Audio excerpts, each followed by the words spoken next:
on Kidnap and Rescue, a true story of hostage recovery. An American traveler snatched off the streets of Manila by a masked psychopath. Who do you work for? An American has been kidnapped. It's the reality.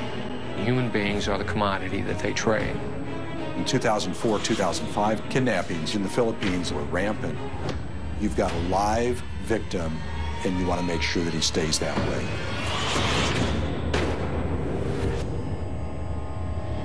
They're gonna get you. They're gonna take control and they're gonna scare you. They'll probably hurt you. These kidnappers are well-trained, well-armed, and ruthless. But there are elite operators trained to combat this threat. We're defenders of the weak. We take the hunters and make them the hunted. There's a reason people sleep peacefully in their beds at night, because we stand ready to do violence on their behalf. It's a dangerous world. It's a dangerous game. And you have to be prepared to pay the ultimate price.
My name is Alistair Onglingswan. I started a company, a technology company in the Philippines, and since it was a Filipino company, I decided to use Filipino programmers. So about 6 months out of the year, I was spending in the Philippines.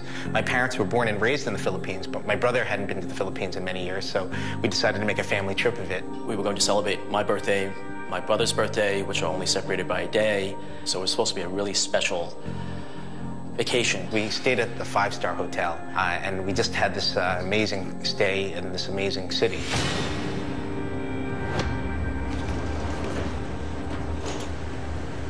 What do you mean, why? I don't know, he just wasn't buying it. Well, it turns out he's already got a deal with Nexo, so what can I do about that, right? Makati, please. I know.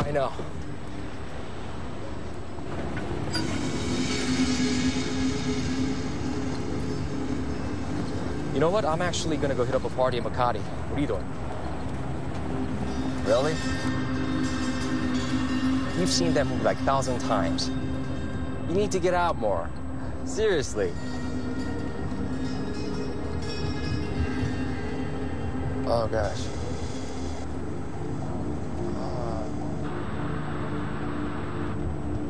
Man, this jet lag is killing me. I'll call you in the morning, okay? All right.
When I woke up, I was still very groggy from the gas that he put in the taxi. I was on my back, and my hands were handcuffed to my waist, and I couldn't really move because my body was chained up against the floor.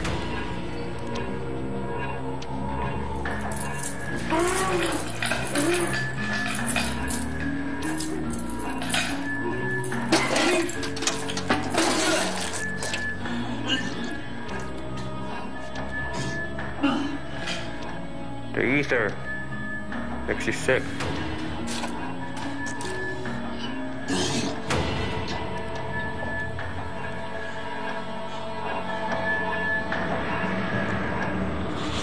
My brother has the habit of being really punctual, and so when he didn't show up on time, I think that was the first time we felt a little uncomfortable. As the day went on and we didn't see him, I think there was a greater sense of something is wrong. Hey, bro, you need to call me. I'm gonna call the cops. You don't call me back. Seriously. Alistair goes to Manila for business quite a lot. We have been dating probably 3 to 4 months at most. We always thought about, like, yeah, what could happen, right? But for that specific trip, I had this feeling. Yes, I've tried all that. I mean, what if someone tried to mug him? He wouldn't back down, he'd fight. You know how he is. Hold on. Hey, I gotta call you back. Tim. Hey, dude, where have you been? Hey, I've been kidnapped. They want 20,000 pesos.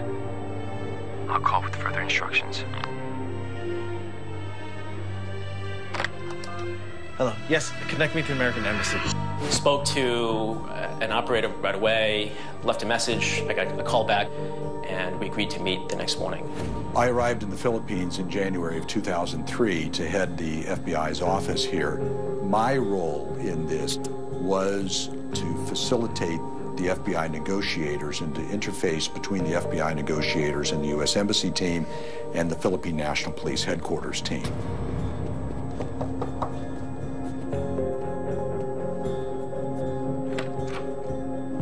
Aaron, I'm Special Agent Cutler with the FBI. May we come in? Yeah. Aaron, let me introduce you to Special Agent Voss with the FBI. Detective Nerez, he's with the Pacers, the kidnapping task force. Kidnapping here in Metro Manila, the act is motivated by the desire of the kidnap group to get money. I got an email last night. They want daily upkeep money into this account. He would ask them for per diem in order to take care of the victim. I don't want $5,000 for ransom. I just want you to give me $5,000 so I can take care of them until I decide how much ransom I'm going to charge you. And it's really not a problem for me if you decide not to pay, because I'll sell his organs in Saudi Arabia. Aaron, we're going to be recording all the phone calls as they come in. If you have any questions, Agent Voss will coach you through them. Okay. Working with a family is where the real art of kidnapping is. You have to support a family in literally their darkest hour. It's like nothing they've ever faced. Calls are going to start coming in fast and furious, right? You can't lose your cool, all right? Just, you stick to the script, you do what we tell you to say, everything will be fine, okay? Okay, whatever you guys need. Okay. Well, what's the reputation? They'll deliver on payment. Most of them are very violent. Survivors never see their faces. Hell, some of them don't even know that they're taken. They come back in very bad shape. How bad? In pieces.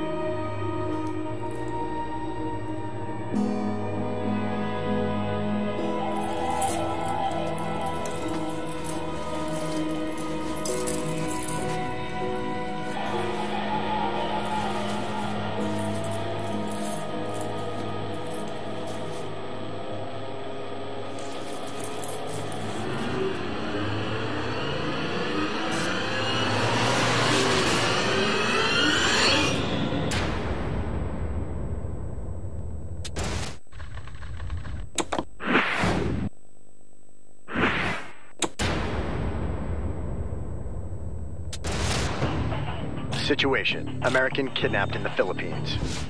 Hostage: Alistair Ollingswan. Method of abduction: airborne ether. Hostage rescue team: FBI and the Pacers. Hostage location: somewhere in Manila. In the Philippines, in the 2004-2005 timeframe, kidnappings here were rampant, and it was described as kind of like a cottage industry. I tried to get the kidnapper to get to a ransom figure right away, because I knew the sooner we can get to a ransom figure, hopefully the sooner the situation would be over. But he refused. So the fact he didn't want to negotiate a ransom struck me as really odd, and that's what helped me figure out that the tribute payments was just a brilliant method of determining the wealth of the family.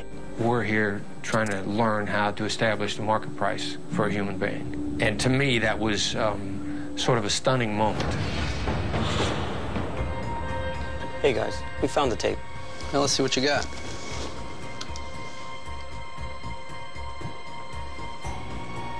Yeah, stop it right there. And play it back at normal speed.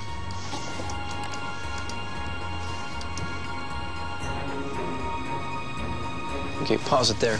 Visor's down. It's blocking his face. Mabuhay cab. I've never heard of it, but I'll run it just to make sure. Let's see what other angles you got.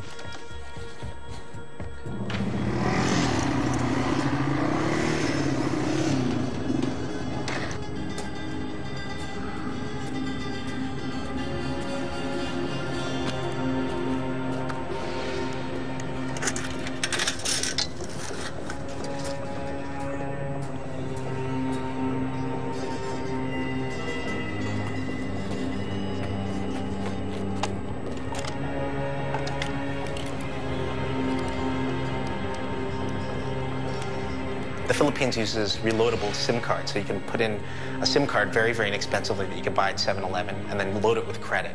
So he had a bunch of SIM cards, and every call he would change the SIM.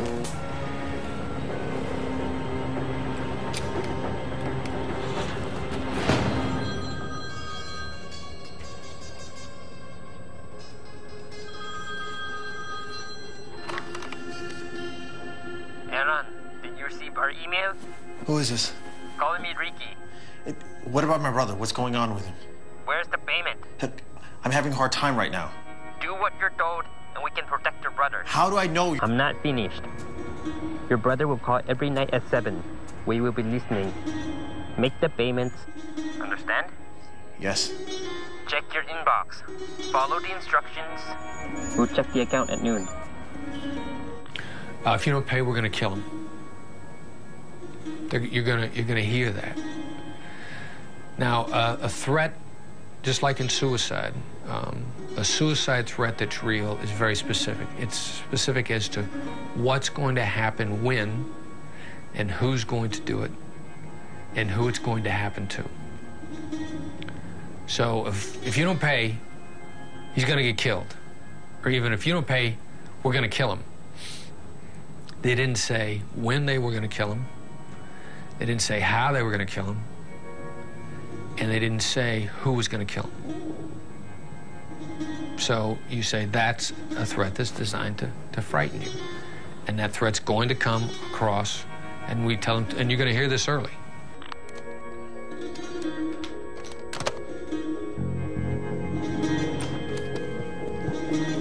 Hey, I just got a phone. We know. Grab your stuff. It's the kidnappers. They called you on your room phone. They know the room. Let's go.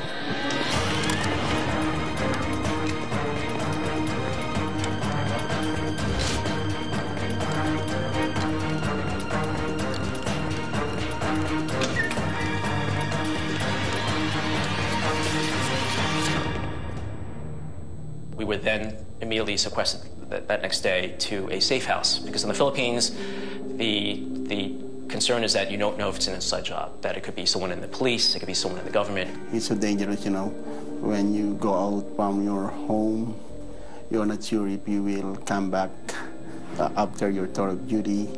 But, you know, I always pin my hope to God Almighty. Move, move! Are we tight? We're tight, we're tight! Turn right, turn right! Turn left! Aaron's in.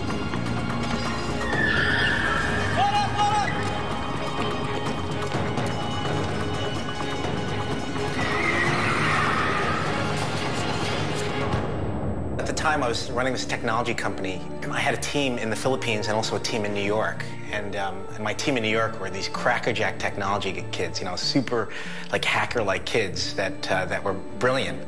The girlfriend was in New York, but the rest of the family was in the Philippines. As soon as I received the email address, one of the things that I asked is see if we can reverse trace it back to anywhere that we can find.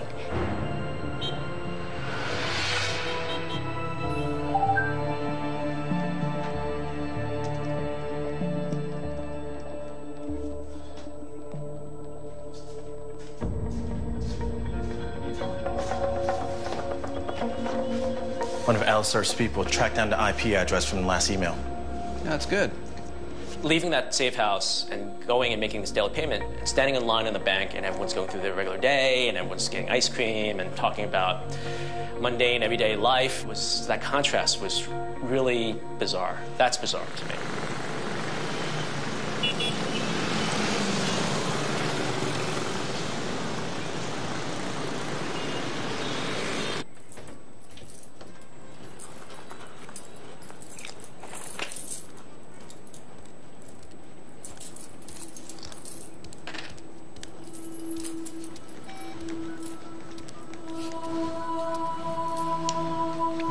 Make it short.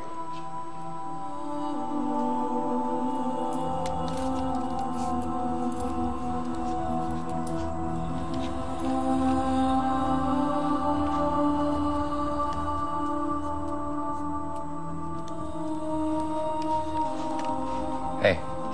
You okay? Yeah. Some birthday, huh? Yeah. Hey, remember when we were kids in the study? Yeah. Aaron said to me, it's like we were kids in the study room. And I associate the study room to games. And I remembered thinking that's when it dawned on me that Aaron was trying to pass me information that he didn't want the kidnapper to understand. Happy birthday, bro. Do we have food, Chen? It happened during my birthday in Chinese New Year. And the way that you say Happy New Year in Mandarin is Xin Nian Kuai La. I also threw in Bu Gei Ta Min Qian, which sounds like a Chinese greeting, but it means in Mandarin, don't give them any money.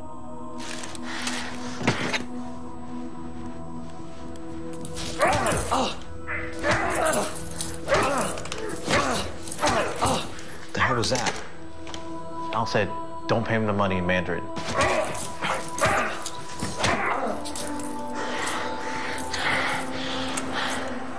I speak Mandarin.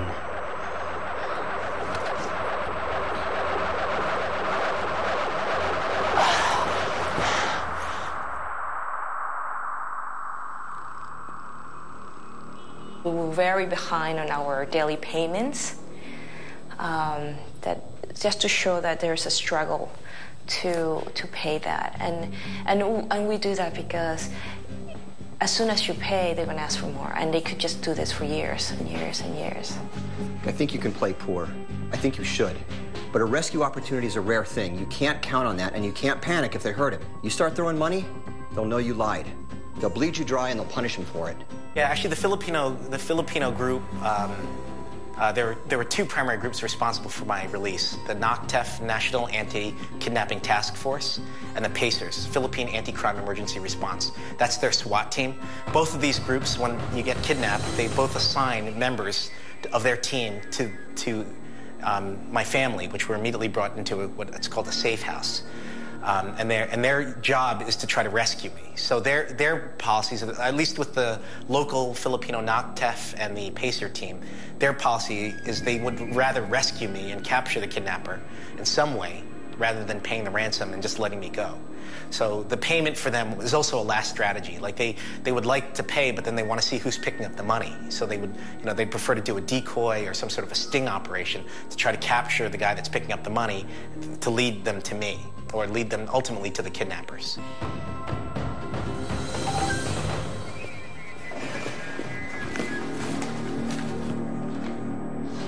We received emails with instructions on what to do. It was about, centered around the tribute payments, how well my brother's being taken care of.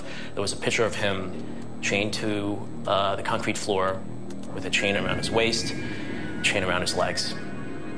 The next day, we received a similar email in a similar position with his back on this concrete floor with whip marks on his body. And that, more than, I think, in the entire experience, was the most shocking thing that I saw. You know, seeing your brother naked, chained on a concrete floor with whip marks on his body is a sight that I would not wish on anyone.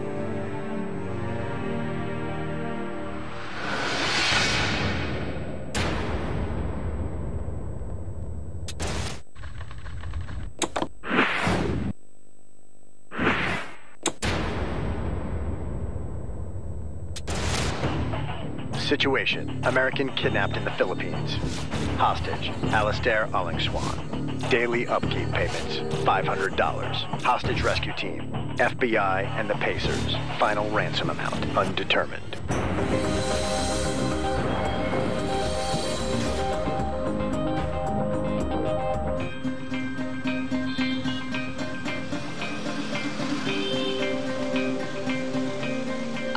This is the first time that I pretty much roll in a ball on the floor and cry. It's just really, really, it just kind of hit you like, oh my goodness, someone that you really love and care about was on a concrete floor in chains. It's just not, it's out of this world. When an FBI hostage negotiator works a case in country, there isn't a moment off because they have to be there for the family the entire time. There's no moments off for the family. Hey, man, you okay? They want to see bank statements. Is it worse than MMA? He asked me, is it like your mixed martial arts training?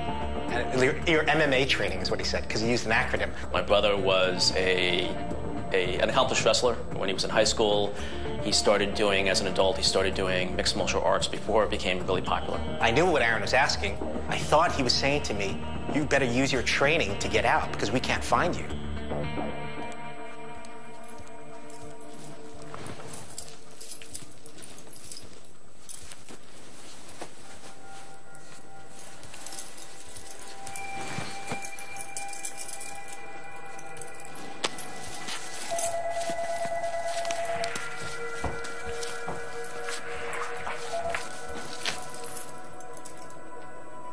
Every day I thought to myself, this may be the day that I'm going to need to jump on him and choke him out. But I was aware that there was a webcam in the room and that there were guns upstairs. And when he was downstairs, I heard noises upstairs. And the houses in the Philippines are such that you don't only need a key to get into the house, you need a key to get out.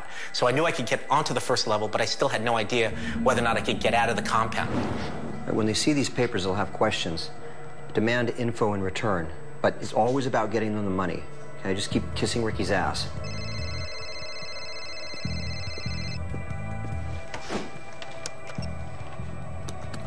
Hey, sorry I haven't gotten you the payments yet. Is there a place in Manila I can sell some of my stuff? I don't care what you sell. Just send money or we're cutting off in the air and sending a tape.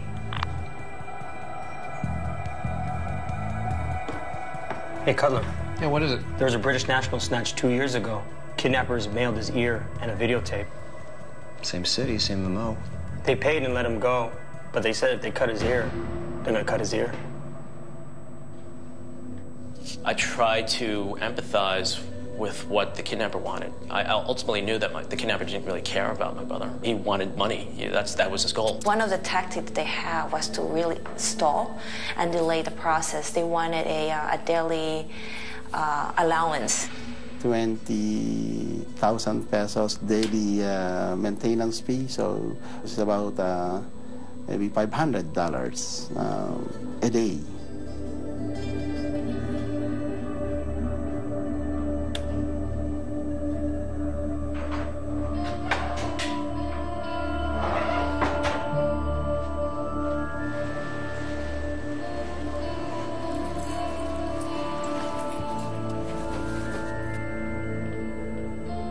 You aren't scared of us, are you? He wasn't either. This jacket belonged to the last guy. Just one of these pays for this room. We could build a house with the rest of you. Cutting up a body takes hours. You start at the joints, break up the meat, and pull. Got a lot of muscle, though. Lie down. Lie down.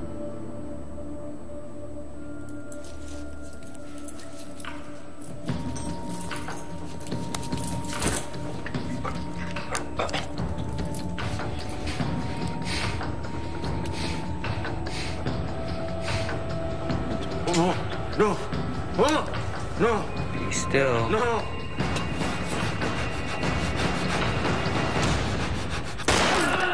You son of a... You shot me.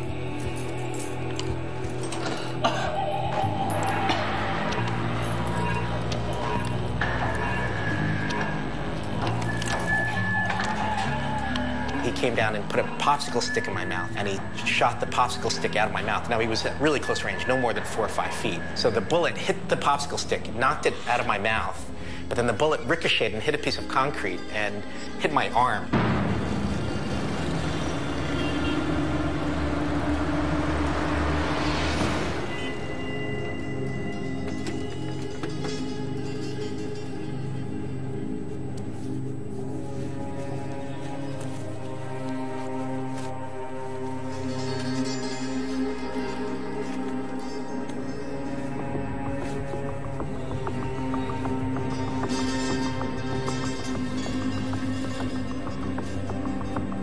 So the guy allowed me a proof of life call each and every night, around 7 to 8 o'clock at night.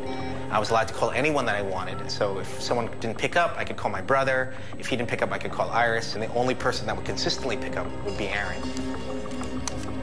Don't tell him he got shot.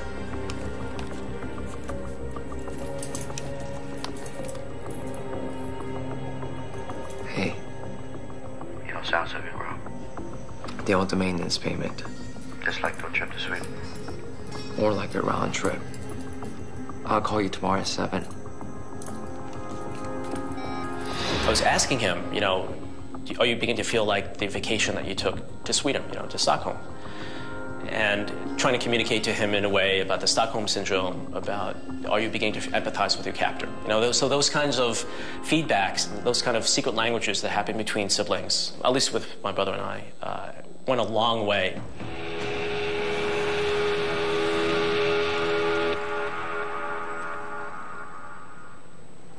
Ultimately, as the case progressed, we allowed the family to make a couple of minor payments. And one of the reasons we wanted to allow that payment also was because we wanted to see if it would work or if we might even catch him. Okay. I have a possible suspect on a white motorcycle, black helmet, black leather jacket, black pants. He stopped in front of the ATM. Takedown team, standby.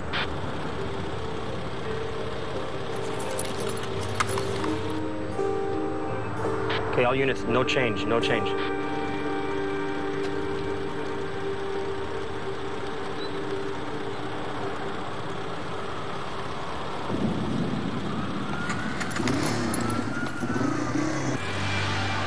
Okay, he's moving westbound. Must not be him. The taxi cab driver was an electrical engineer. He had motorcycles that when he was riding, he had cameras at the back, so he could park his motorcycle as he was hitting his ATM account. And he had a monitor that he could keep with him so that he could sort of spy the street as he was punching his code in the ATM.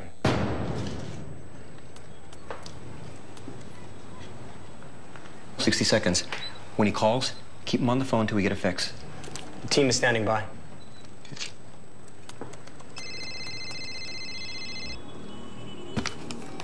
That payment was half what you owe. I know. I'm trying. I think you had your brother. Keep him talking. Look, I want everyone to get what they want, okay? I'm glad we understand each other. The others took more convincing. I will get you the rest. I swear.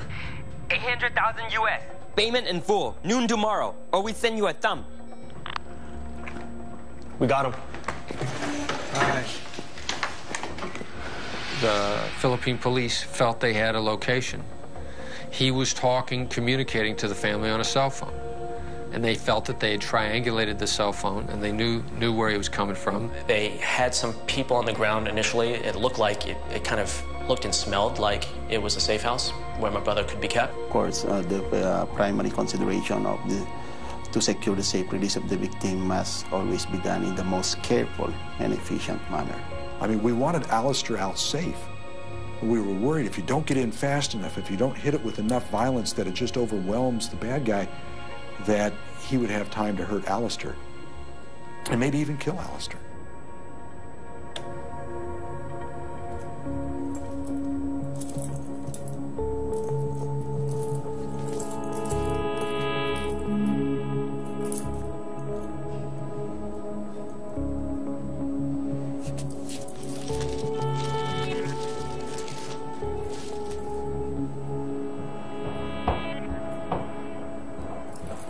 They came to me and asked for the family's permission. They talked to me, they spoke with me first.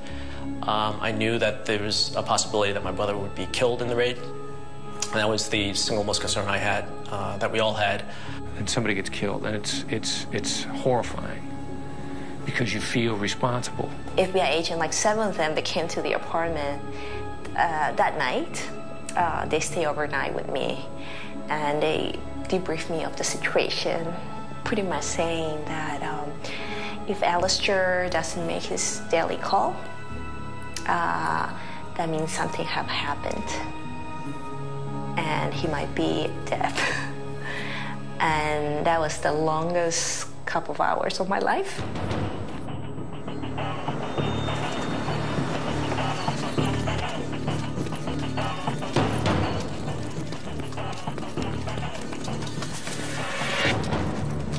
All teams are moving to the target.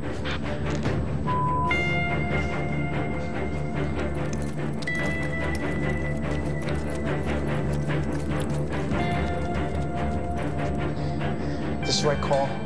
If you pay the ransom tomorrow, odds are you'll get him back. These guys are ready to move. Right now.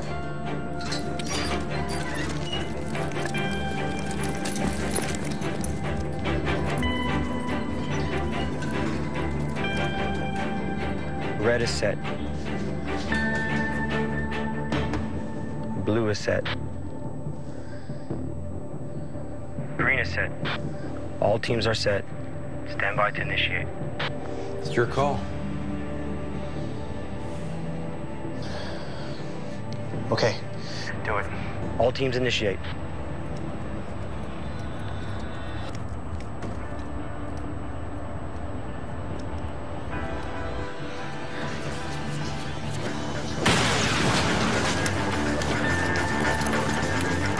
Red has an opening. Red has an opening.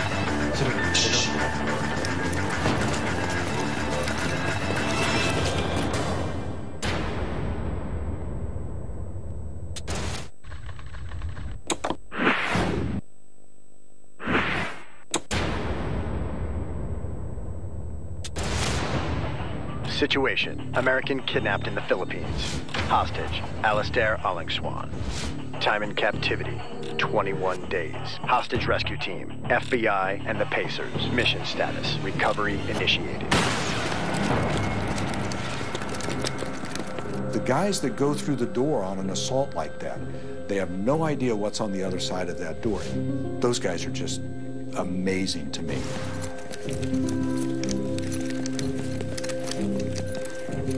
Red is in. Red is moving through the house.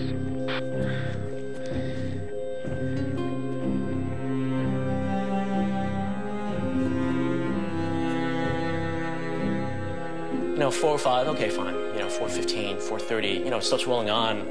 The longer it rolls on, I'm beginning to think that the worst happened. The house is empty. What? All teams report the target is empty.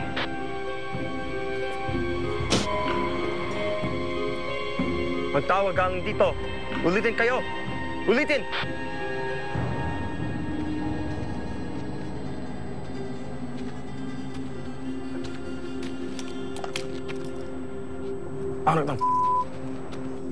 Cutler, he's bouncing the cell phone that we pinged. I was cautiously optimistic until the light hit. When dawn broke and they didn't recover my brother, they didn't recover the kidnapper, that's when I knew that I killed my brother. That's when I figured, okay, they either heard him coming or they hit the wrong house. So the raid was a failure, and they had to cover it up the next day by saying that it was drugs or that they've been raiding, because who knows, he could be the house next door. And so I figured that if he wasn't killed then, he would eventually be killed, dumped, and then he's in the wind.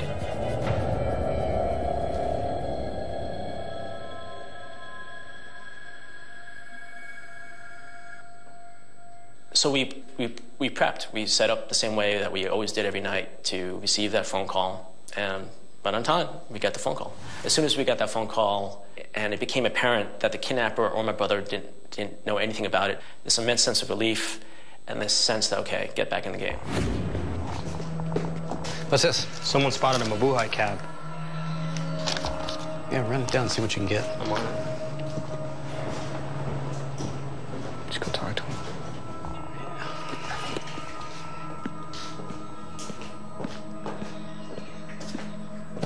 Aaron, just got a tip on the cab. I don't want you to get your hopes up, but Nerez is going to go out and check it out.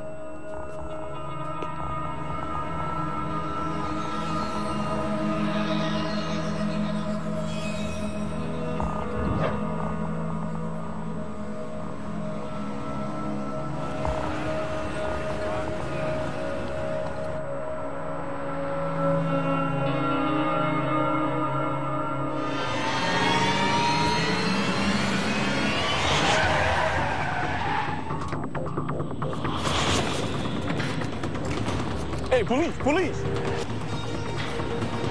¡Busca San Pito! ¡San Pito! ¡Busca San Pito! ¡Toma el coche! ¡Toma!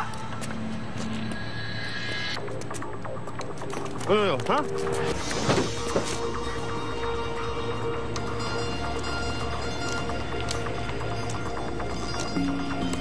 ¿Ah?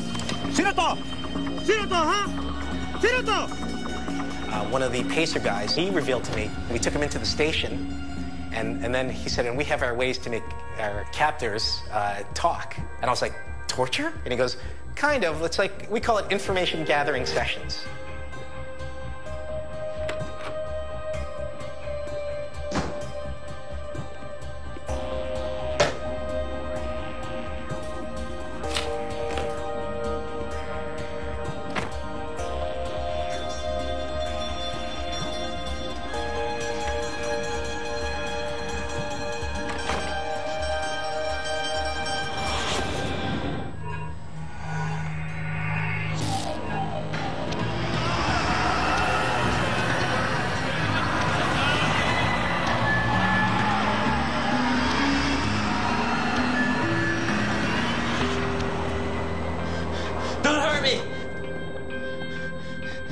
Don't hurt me, please.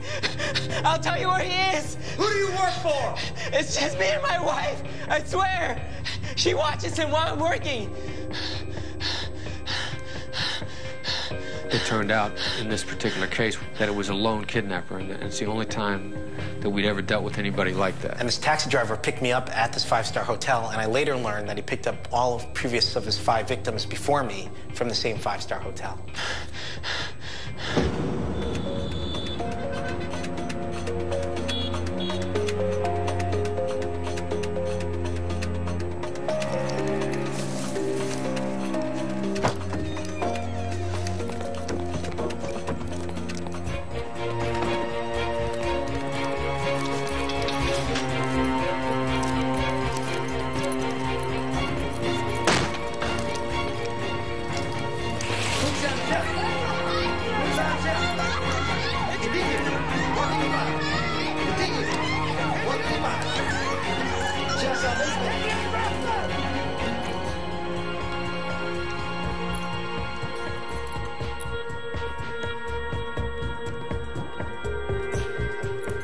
Suddenly I hear what sounds to be gunshots in the background, and they're extremely loud. And then I think, oh my God, maybe it's an internal conflict, maybe It's a rescue attempt. I have no idea what it is, but I'm thinking it's maybe one gang fighting another gang.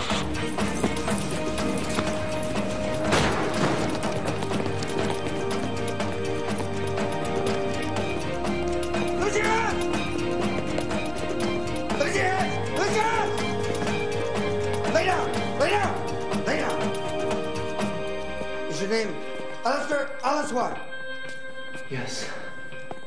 We're here to take you home. I think I got a call from Aaron, if I'm not mistaken, that we got Alistair safe, and that was just hallelujah. That was amazing. Aaron started laughing, and he goes, "You're out?" And he started laughing with like this deep guttural laugh, and I said, "Yeah, I got rescued. I'm here with the Pacer team. I'm in an SUV." I'm like, "I'm out." And then Aaron was like, "Oh my God, that is so good to hear." It was just relief that it worked. I felt that I didn't have to go through the rest of my life thinking that, with this guilt, that I killed my brother.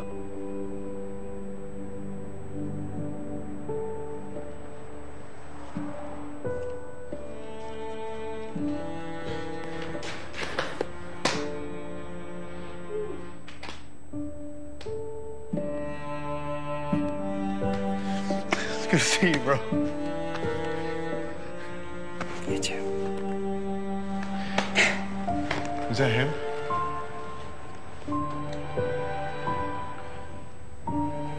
He looks younger than I thought. He's got 5 victims we know of. They weren't so lucky. Are you willing to testify?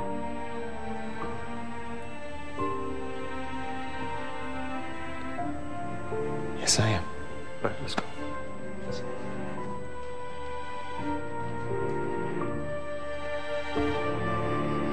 Before the kidnapping, my relationship with my brother, we were very, very close. After the kidnapping, I felt that I just had a whole new level of respect for my brother. And it's just a privilege to know Aaron. You know, some people go through their entire lives and don't feel, sometimes they get confronted at some point in their life about what does it all mean? Did my life make a difference? And I know that for this particular instance, I know that my brother is alive because of me. I mean, I knew right from the outset that Iris was a woman of substance, but you don't really get to test a person until certain events occur.